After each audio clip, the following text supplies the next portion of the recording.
Gilles.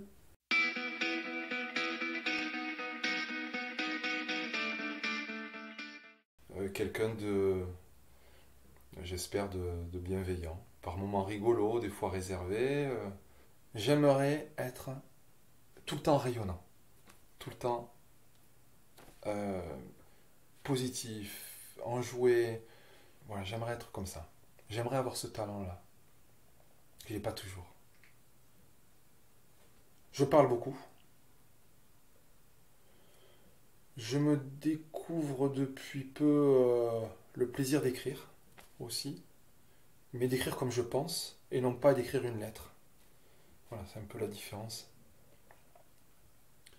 C'est-à-dire que c'est pas toujours réfléchi, ça sort comme ça. Même si je me relis, mais il n'y a pas, il y a pas les formules, il n'y a pas tout ça. Un côté tactile aussi, voilà, c'est une forme de communication. Et par moments, des fois, je me referme aussi sur une autre forme de communication. Où je dis rien. Mais c'est pas pour la volonté de faire mal. Je sais que ça, malheureusement, ça. Je me protège moi avant tout. J'ai pas la prétention d'avoir le contrôle de moi-même et de ce que je peux dégager, d'avoir cette compétence que certains peuvent avoir de waouh, je suis super, je sais m'adapter à telle situation, je vais tirer le meilleur de telle ou telle situation. Non, je sais pas faire ça. Voilà. Je suis par moments impatient. J'aime que les choses se fassent un petit peu comme moi je souhaite qu'elles se fassent. C'est pas toujours agréable pour tout le monde. J'ai mes failles, quoi. Vraiment, dans le boulot, j'ai mes failles. Il y a des moments où je sais que je suis pas agréable. Il y a des moments où je suis chiant. Tout comme chez moi, je peux être désagréable et chiant pour d'autres raisons. Y compris auprès de mes très proches, amis ou même parents. Il y a des moments où je suis à la maison et je suis pas toujours des plus souriants parce que je rentre avec mes problèmes. Je sais pas faire. On les laisse derrière la porte. Je sais pas faire ça et du coup ça prend par moments un peu trop de place auprès des autres et surtout auprès de moi parce que ça peut m'empêcher de dormir. Mais bien, voilà. Ça peut me faire passer des nuits blanches. Je pense que je suis quelqu'un de gentil. Je le pense parce qu'on me l'a beaucoup répété. Je ne sais pas si j'en suis convaincu moi-même, mais c'est quelque chose que j'ai souvent entendu, quoi. Voilà, qu'il y avait de la gentillesse. Je me rends compte que la peine, elle peut arriver. euh, une situation ou une autre peut m'amener vers de la peine, à un moment précis.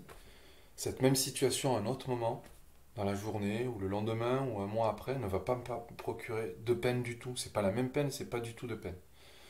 Donc je pense que la peine, elle est plutôt en lien avec ce que j'ai à l'intérieur, et après ça se matérialise par des éléments extérieurs.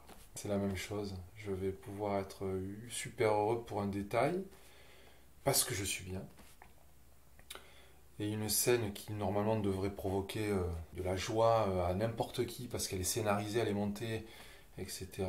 Peut-être que ça va faire, oui, ça va me déclencher un sourire parce que c'est l'émotion qui est voulue, mais c'est pas, ça, c'est peut-être pas ça qui va tout de suite me rendre explosif, quoi. Bien dormir, ça a de la valeur.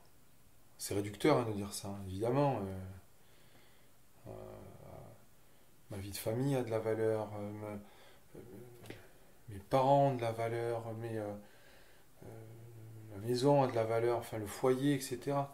Pour beaucoup, c'est naturel de bien dormir ou de dormir. Ils ne se posent pas la question, ils se couchent, ils éteignent la lumière, ils dorment 6 heures, 7 heures, 8 heures, ce dont leur corps a besoin. Ils font des grasses mat quand le temps leur permet de faire des grasses mat. Moi, je suis incapable de faire une grasse mat. Et je suis peut-être un peu jaloux de ça. J'aimerais bien me dire par moment, bah tiens, demain, t'as pas besoin d'être le réveil, tu restes au lit. Waouh, il est 11 heures, tu te réveilles. Bah non, je sais pas faire ça. Ça veut pas dire que j'ai le sentiment de perdre mon temps. Je suis pas dans ce schéma-là. Hein. Je fais pas partie des gens qui disent non, moi j'ai rien à faire, il faut que je me lève parce que j'ai besoin d'être actif. Non, c'est pas ça. Je reviens là-dessus, mon bien-être il passe par mon sommeil. Souvent il y a eu des petits tracas ou des nuits qui étaient un peu compliquées à cause du travail. C'est vrai. Mais c'est pas que ça. Mais des fois je me suis dit, bon, ok, si c'est le travail qui t'empêche de dormir, il faut peut-être que tu changes. Là pour le coup j'ai vraiment pris le temps d'y réfléchir. Gagner tant en plus, 1000, 2000, 3000, soyons fous, ça ne me donnera pas un meilleur sommeil. Donc j'en ai rien à faire finalement de ça. Par contre, je veux avoir des moments de pause. Voilà, j'aimerais pouvoir avoir des moments de pause. Mais par moment, le boulot, c'est moi qui me le crée en fait. C'est moi qui me crée ces obligations, ces devoirs. Il faut que j'arrive à trouver le bouton où il y a marqué pause, pas stop, mais pause et lecture après derrière. Donc je ne peux pas être nécessairement en colère contre le travail en lui-même, parce qu'il m'apporte aussi des satisfactions, c'est indéniable. Par contre, les responsabilités, le fait d'anticiper, euh, de trop anticiper, je me suis perdu dans l'anticipation à un moment donné. Je vais trop loin, attends, si je fais ça, il va y avoir ça, et s'il y a ça, il risque d'y avoir ça. J'ai perdu de la spontanéité. Voilà. Ça, c'est sûr, sûr et certain. J'espère qu'avec l'âge, je vais revenir. Jamais comme au départ, mais j'espère que je vais revenir un petit peu sur cette légèreté-là. J'aime bien être bien. C'est rigolo de dire, c'est une passion. J'aime bien être bien.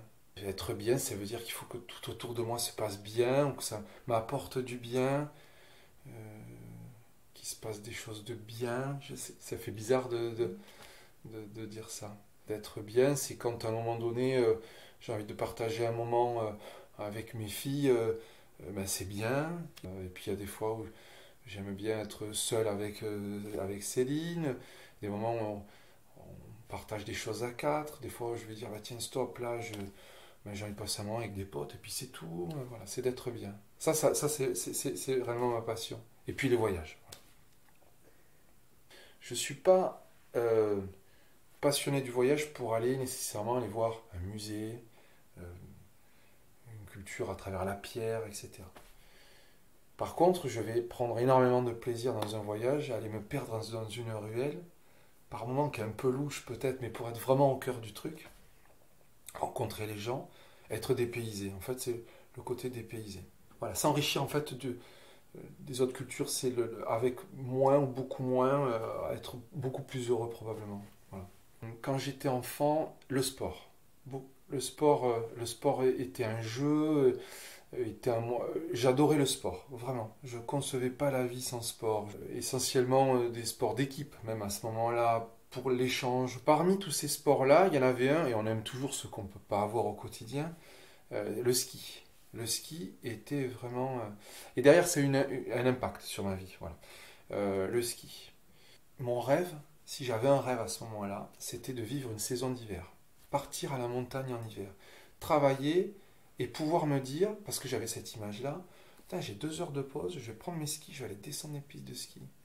Et non pas, je vais attendre un an avant de retourner à ma fameuse semaine de ski, dont j'avais la chance de pouvoir vivre. Encore une fois, c'était un privilège par rapport à beaucoup d'autres.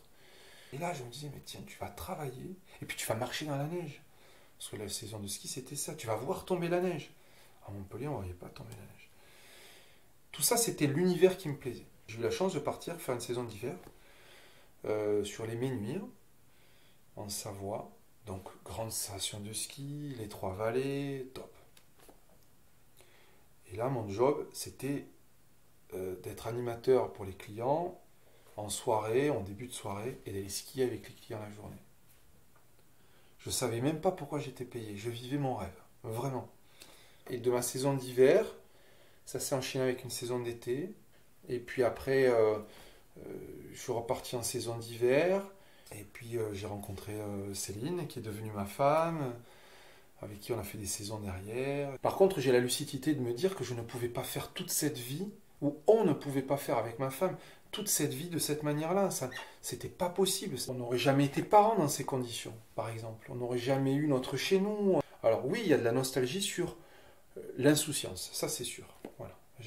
On a de la nostalgie liée à l'insouciance. Je le dis avec beaucoup de détachement ou de légèreté parce que nos filles grandissent et j'ai l'impression qu'on est en train de revenir un petit peu vers ça, quoi. Voilà. Avec l'âge en plus. J'apprécie chez l'autre que les personnes se livrent, mais qu'elles écoutent et qu'elles ne soient pas butées sur des jugements. J'ai horreur des gens qui disent ah, de toute façon, chez moi c'est comme ça. Ah, moi je supporte pas les gens comme ça. Même si je peux partager par moments des avis, mais je supporte pas qu'on impose aux autres la vie. Voilà, moi j'ai tendance à faire oui, oui, et puis passer à autre chose. Parce que je vais pas aimer spécialement le conflit, en tout cas pas celui-là. Là. Il m'intéresse pas. Je suis grand, je faisais quasiment la même taille qu'aujourd'hui à l'âge de 14 ans, c'est-à-dire 1m87.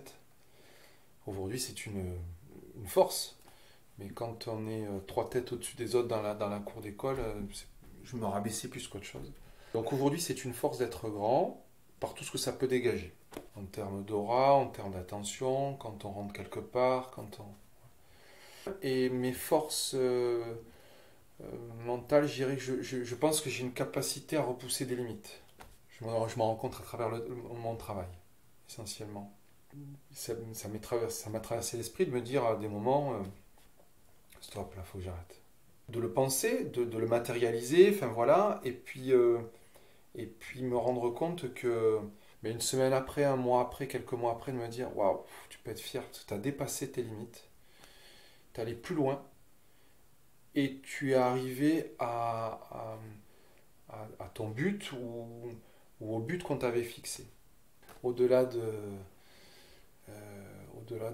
faire bien des choses, c'est important de ne pas décevoir. Ouais, ça serait compliqué pour moi que, et ça va arriver, ou c'est déjà arrivé probablement, mais que mes filles soient déçues de moi, ouais, ou ma femme, ça arrive, ça peut arriver, c'est déjà arrivé. Ouais, c'est important de ne pas décevoir, quoi. Pour moi, c'est important.